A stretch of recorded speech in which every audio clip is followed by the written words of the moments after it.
One of the biggest perks about becoming a real estate agent is having a flexible schedule. At least that's what's often pitched. You have complete reign over whatever it is you're going to do in the day, and you're not stuck to coming into some 9 to 5 if you don't want to. That is at least partially true, but then many people after that make the leap to say that they're going to just do a real estate agent career as a part-time thing. They're just going to put one toe into the pool and use that as a way to start the career. This is somewhat wishful thinking, and this is coming from someone, myself, who worked as a part-time real estate agent over the last year. But before I get into that, just wanted to introduce myself for those of you who might be new to the channel. My name is Jack Duffley, and I'm a 23-year-old real estate investor and soon-to-be attorney. And on this channel, I cover a variety of topics as they relate to real estate and personal finance and investing. So if you like that sort of content, be sure to have a look around the channel. And if you like what you see, be sure to subscribe. But like I already mentioned, I started as a real estate agent about a year ago. It was really towards the beginning of the summer of last year. I'm not going to get into the details of getting licensed, but the general process for just about every state is that you have to take some course and then a test at the end of the course, and that's about it. And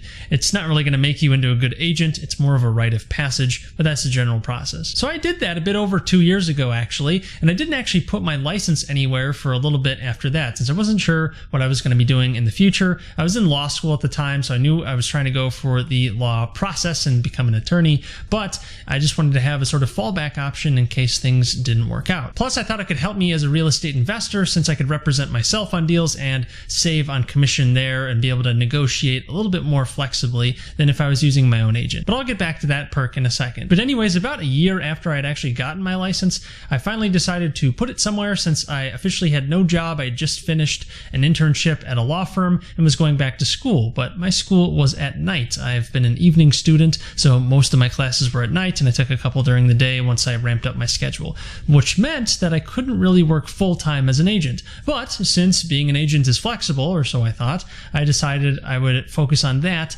and as a way to make some money on the side and be able to hopefully create a little business out of it. And for reference, this was around the late summer or early fall of 2019 when I actually housed my license. But also around that time, I was interviewing for the job I was going to be having for the next summer after my second year of law school. That's generally when you interview for your post-grad work. If you're going into a bigger law firm, at least, a lot of the hiring is done after your first year and into your second year. So I was doing that at the same time that I was setting up shop at my brokerage. Thankfully, I ended up landing a really good spot at a large law firm in their real estate department, so I thought I had my job lined up for the next summer. But eventually, fast forwarding, I didn't really do anything very actively as an agent through that year. But once the pandemic hit, most law firms canceled their summer programs, mine included, so I actually wasn't able to work that summer. And even though it was the summer, I was taking class and they were in the evenings, so I wasn't super free during the summer, but during the day, I was no longer going to have a full-time job soaking up those hours. So I started running social media ads towards my real estate agent business, and I thought I was going to try and build up this business, see if I could acquire customers or clients at a reasonable price based on my ad spend, and could see if I could build a little business out of this. I was officially making the leap, investing into this business to see if I could turn it into something, but I was still doing it on a part-time basis. I was not putting my full effort towards it. I had a lot of hours going towards school. I had a good number of hours going towards writing my book and also working on this channel, of course. So I didn't have a ton of time left over, and my evenings, like I said, were totally soaked up with class. And as you learn, if you become an agent, many times the only times that your clients can see things, at least during the week, is in the evenings because they have jobs due, most likely, or you'd hope they would if they're trying to get approved for a loan. So already I was at a big disadvantage for actually being flexible as an agent, because really when people say that agents have a flexible schedule, it's more so that it's not fixed. It doesn't mean that it's super easy or free and you can somehow bunch everything into one day. I suppose you could try, but generally you are there to serve the client. And if the client wants something, you have to sort of respond to it. Obviously, if the demand is unreasonable, then you've got to work that out with the client, but you're going to get difficult clients no matter what. They are your customer, and the customer is technically always right. You're trying to steer them towards the right direction, but you get what I'm saying. The point is, if a client can only see properties from 7 p.m. to 9 p.m. on Monday through Wednesday, then that's what you got to start working with if you're trying to close that deal. Otherwise, they're going to find some other agent. But that wasn't a huge issue for me because I wasn't bringing in tons of clients and wasn't having to turn people down. And most people tend to use the weekends to see properties anyways. So as long as those were free, which I generally kept open, then that worked for the business. But when you're starting out as an agent, you really have to hustle to find clients. And I was spending money on ads, and when you're not bringing in a lot of money through closed deals, if any, then it's super difficult to spend so much money on ads, and maybe you'll get a couple clients out of it, and then of those clients, many of them still won't close, or they'll move on, and then of the 1% of the 1% that actually end up closing, then that's what you got to rely on. But if you never get enough potential clients in the first place, you never get to the 1% of that 1% who actually close on deals. Now, as many agents do when they're just starting out, I was focusing on leases. These are very shorter term transactions. It's more of a volume business, so I thought it'd be easier to get things going. Whereas with a buyer, you need a lot of trust up front, generally speaking, and you got to find that buyer in the first place, since it can be hard to qualify for a mortgage if you don't have good credit, for example, or if you don't have a ton of cash, which, that's not a huge portion of the population. But leasing, that's sort of everyone else. That is a large portion of the population. There's tons of rentals out there, so that is a much more consistent, higher volume business, but it's not as lucrative. But that was okay with me. I was testing out my ad strategy to see if I could start building a pipeline of customers and clients, and I thought longer term, if I were to stay an agent, these leasing clients could eventually become buyers or sellers if they ended up buying without me for some reason. Then that would be another option. But after doing this for a few months, I spent probably about $2,000 on ads, and that's about what I made back in commissions. So it ended up being a break-even adventure, and it took quite a few hours to do it too. Because one thing many people don't tell you about the real estate agent business is you have a lot of churn, generally speaking, with your client base. Depending on what you're actually going for, if you're doing leasing, you're definitely going to have a lot more churn since it's such a short-term thing. And a lot of times, many apartment communities will have exclusive rentals that I can't represent the person on. And if they want to go to that apartment community that they find online, then I can't really help them there, and they go for it. Some communities will let agents take commissions, but many do everything in-house, and that is always a threat to your business in that way. So of the couple dozen leads that I got from my ads, I only made back my ad spend on the couple deals that I closed. That was it, and they're both leases, no big sales. And that sort of pattern continued through the fall before I kind of just gave up on spending any money on the business or really trying to market myself there, because things were starting to clear up with my post-grad job, and that's where I just started recently,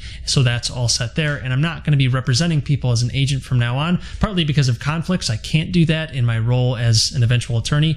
I can't even do that even if I wanted to. But I wanted to talk about this as a word of warning for someone who thinks that they could just start as a part-time agent. It's not that easy. It takes a lot of time and effort. You're going to have a lot of people that you're going to show units to, and then they're going to bail out, or they're going to not get approved for some reason. There's a lot of difficulties that come up, and it takes a lot of time. And sure, the one that you close on might be really easy. You only spent a few hours on it, so it looks like your hourly rate is super high because it only took you 3 hours and you made $3,000 on a fat commission. Well, that doesn't look at all the hours you spent on the previous weeks where you had no deals because you were showing units to other people, they didn't close, or they're still in the process. You got to really build a pipeline up before you start making significant income as an agent, and that takes time. I wasn't cold calling people. I know a lot of agents do that to get their business off the ground. That could be a good strategy, but again, takes a lot of time and a lot of energy. It's not to say that it can't be worthwhile, but it's very difficult to make work on a part-time basis, in my humble opinion. I really think if you're trying to become an agent, you should dive into it as hard as you can and start building that pipeline up, because that's the hardest part. That's the hardest leap to get through. I never really got through that. I spent a couple grand on ads, and that was it, and I made that couple grand back in commissions, so I'm net neutral, really net negative if you count license fees. But I am keeping my license for two reasons. One is the fact that it's a decent backup to have in the event that something happens to my law job or my law career, and I decide it makes sense to become an agent again. That is an option I'll always have if I keep my license. So I'll keep it for that reason, but also it can help on the investment side. This is the bigger reason that I want to keep it right now, because I'm planning on buying a place sometime in the next year, and probably another place within a couple of years after that. So that itself would pay for my license fees no problem, and I'd be able to represent myself as a broker, and I could take a commission on the deal, or I could negotiate my commission into the deal in a way to get a discount on it, with depending on how it works with the other agent. That's just a nice layer of flexibility if you're going to be investing. But if you're not doing multiple deals or large deals, then it's not really worth all the stress and hassle to actually get the license, in my opinion, and definitely not worth it if you think that you're going to just be able to be a part-time agent making a ton of money. It's going to take a lot of effort, if you ask me. So I think the only time it's really worth getting your license are, one, if you actually are going to take the business seriously, go hard into it, try writing it out for a year or two just to really see if you can make it work. Because typically by that time you're going to have clients and you're going to see if you actually like the business, since it can be a huge grind in the first 6 to 12 months. That is common for many agents. Or if you plan on using it for your real estate investment business, in that you could use it as a negotiating tool in the state that you're licensed in when you want to get a slight discount on a deal potentially. It's not always going to work, but it is an option that you'd have. Otherwise, if you're just doing it part-time, I just don't see a lot of value there. Maybe you can make it work, but it just seems pretty unlikely. That's pretty much all I've got for today. Just wanted to give that word of warning for anyone who might be thinking that they could just go start as a part-time agent and have a ton of success. That is very unlikely. You're going to need to put a lot of effort into your real estate agent business if you're trying to build it up. The industry is definitely not for everyone, but you can have some great success in it, so I would definitely recommend at least looking into it if you're interested in real estate at all. But otherwise, if you like this video, definitely like it, since that would help the channel out a lot. And if you like this sort of content about real estate or personal finance and investing, then definitely have a look around the channel. And like I said, if you like what you see, be sure to subscribe. But until next time, take care.